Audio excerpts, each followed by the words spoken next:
আজকে আমরা চলে এসেছি হাওড়া জেলার অন্তর্গত বাউরিয়া ফেরিঘাটে।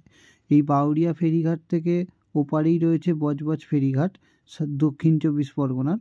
তো খুব সহজেই কিন্তু এপার থেকে ওপারে কিন্তু লঞ্চে করে যাওয়া যায়, আর যেটা যেতে সময় লাগে 10 মিনিট। বাউরিয়া থেকে বজবজ ফেরিঘাট যে সার্ভিস রয়েছে সেটা 10 মিনিট ছাড়া ছাড়া ফেরি সার্ভিস রয়েছে।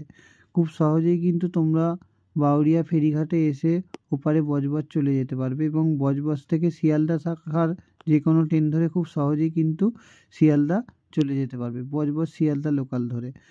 তো কলকাতা যাওয়ার একটি অন্যতম সহজ পথ হচ্ছে এটি।